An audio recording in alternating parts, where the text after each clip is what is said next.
Once upon a time. Doesn't all fairy tales start like this? There was once a little girl named Leah. Leah was born into a normal family with a mommy and daddy that both loved her very much. Before Leah turned a year old, her daddy and mom decided they weren't going to be married anymore. Leah's mom took her and moved back in at Leah's grandma's house. For a bit, it seemed that things would be okay. Leah would stay with mom during the week and dad on the weekends. One weekend, Leah's dad decided that he wasn't going to bring Leah back to her mom. Leah's mom had to call the police and trick her dad into bringing her back. Leah's mom went to get emergency custody after that. Things were better and Leah's parents went to court and the visitation was arranged.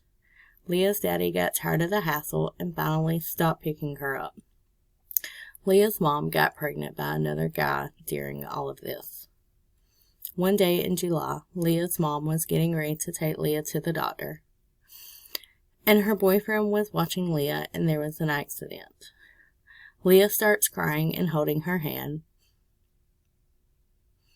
Mom's boyfriend said that Leah fell off of the bed. Leah's mom did what any good mom would do, and off to the hospital they went. Leah had a broken arm.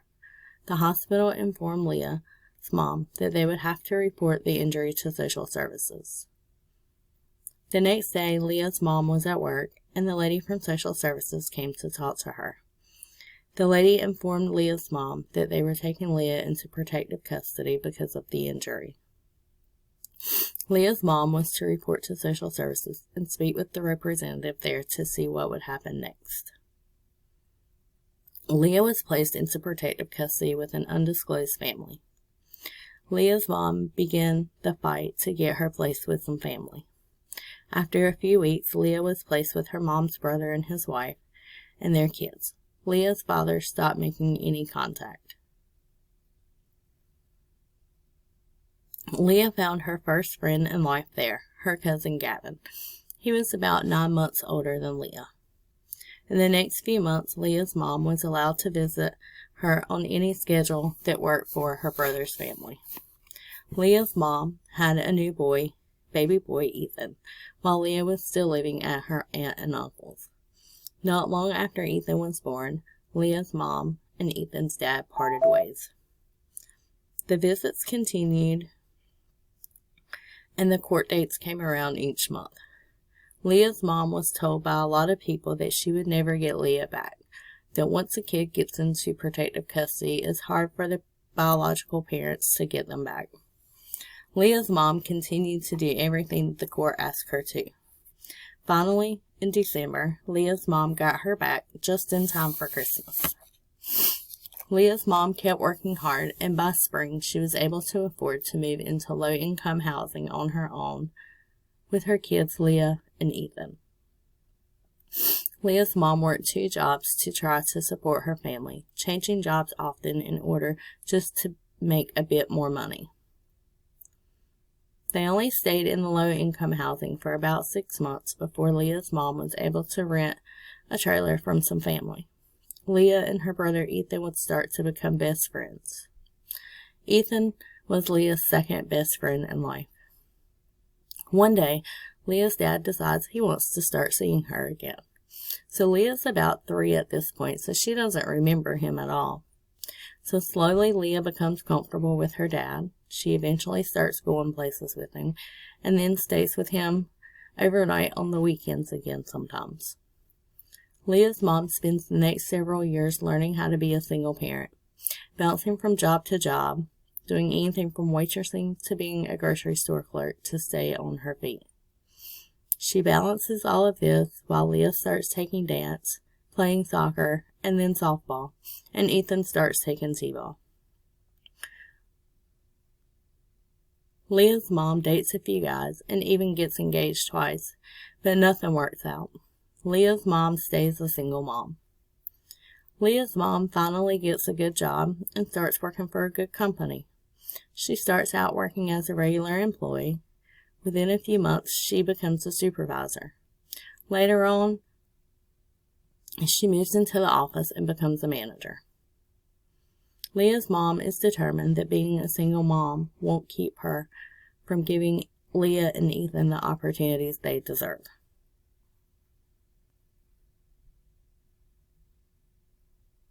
Leah plays softball and takes baton. Ethan plays baseball. They go to school. Leah makes good grades, and Ethan, he does okay for a boy. They go to church, where Mom teaches Sunday school and mission kids. When Ethan is old enough, he starts playing football. Leah's relationship with her dad remains an on-again, off-again kind of relationship. When Leah is about 11, her mom finally meets a man that she thinks is the one. They get engaged and married. Within months of their marriage, her mom figures out that her new husband is an alcoholic. He's verbally abusive. Before a year is up, they're separated. Leah gets the opportunity to go to Disney World with her majorette class to twirl in a parade. They make their first trip to Disney. That's so exciting. Leah starts middle school, where she makes the volleyball team and the softball team. She starts making new friends, and of course her favorite cousin Gavin, he's there too. Leah struggles with being accepted by the popular kids. She often feels out of place, but despite that, she pushes through and keeps good grades. Leah goes through the normal teenager stuff in middle school with boys and friends, but all is good. By her 8th grade year, her brother Ethan is in middle school with her. 8th grade is much like the previous year, but Leah hangs in there. Leah keeps playing volleyball and softball, and Ethan joins the wrestling team and makes the baseball team. They take Disney trip number 2 for Leah to go twirl. This is a girl's dream come true. Summer comes, and Mom and Leah and Ethan head to New York to see family. Living in New York becomes Leah's dream. Leah and Ethan are closer than ever now, venturing into the teenage years together with Gavin and his sister. Leah moves on to high school and gets accepted into the early college. She thinks this is where she can finally find her place. She makes the high school majorette squad and begins twirling on Friday nights at the varsity football games. Things are good. Leah turns 15 and gets her learner's permit. She even gets her first job working with her mom. Sophomore year starts just as it should. Friday night football is back, and twirling is one of Leah's favorite things to do. Then she starts struggling again, because this time the popular and rich kids are starting rumors about her. This time she's getting stronger, and she works hard to blow it off. She focuses on her college classes, and she keeps working hard. She gets her driver's license, and she gets her first car. Life is great. Disney trip number 3 comes in February of 2020, and Mom, Leah, and Ethan board a plane to Orlando. Twirling at Disney is such an amazing experience. Then, COVID. We all know what COVID did. It closed our schools. It shut down our worlds. It stripped the life out of nearly every teenager out there. Despite COVID, Leah and Ethan start a summer full of adventures. Trips to the beach with friends, kayaking on the river with their cousins, Gavin and his sister. One day, while at work, Leah gets a phone call from Gavin's sister. There's been an accident. Gavin was in a car wreck. Mom calls her brother, and Gavin is trapped inside of his truck. But he's talking, so he seems okay. Work continues until Leah's mom gets the call. The call that turned Leah and Ethan's world upside down. Gavin didn't make it. Their best friend was gone. The hurt, the why, the it's not fair. They head to the hospital to meet the family there because this can't be true. God didn't just take our very best friend. Mask on, Mom, Leah, and Ethan head into the hospital because they have to see it to believe it. As they stand with the family surrounding the gurney, the reality begins to set in. Gavin is gone. At just 17 years old, he's gone. The next few days blur by as the formalities of visitation and a funeral take place. Leah and Ethan settle back into life, trying to figure out how to fill this new void in their lives. Leah works and tries to occupy her time with distractions. Virtual school starts, and it's just a formality. Leah's not learning. She's just earning grades. Ethan becomes a stranger. He doesn't care about anything, and he hasn't logged into his first virtual class yet. It doesn't take long for Leah to figure out that she is slowly losing her other best friend, Ethan. Ethan starts drinking, smoking, and even smoking marijuana. He's doing a pretty good job hiding it from Mom, but Leah sees straight through him. Ethan is distant. Leah reaches out to him and begs him because she needs her best friend. Ethan refuses. In sheer desperation, Leah seeks out help.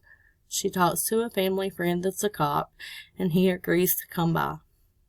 He comes by and catches Ethan and has a stern talking to him. So maybe this worked. Ethan turns 15 next week. What a sucky birthday for Ethan.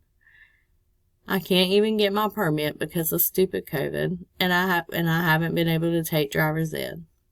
Ethan continues to get in trouble with Mom, and Leah tries to talk to him, but Ethan's still angry because Leah told on him before. Leah and Ethan are fighting constantly. Ethan runs away from home. So Leah calls Mom because she's frantic because Ethan's gone too. Mom finds Ethan and returns home. And Ethan is angry with the world. He refuses to do his schoolwork. He refuses to follow the rules. And all Leah wants is for him to know how much she needs him and how much she cares about him. Leah pushes through all of her own hurt, emptiness, and aloneness, grief and anger to try to make sure that she doesn't lose Ethan too. Leah has dreams of going to college and becoming something great and traveling the world. No matter what she's been through, she just works harder and looks out for everyone else. Now that's a hero.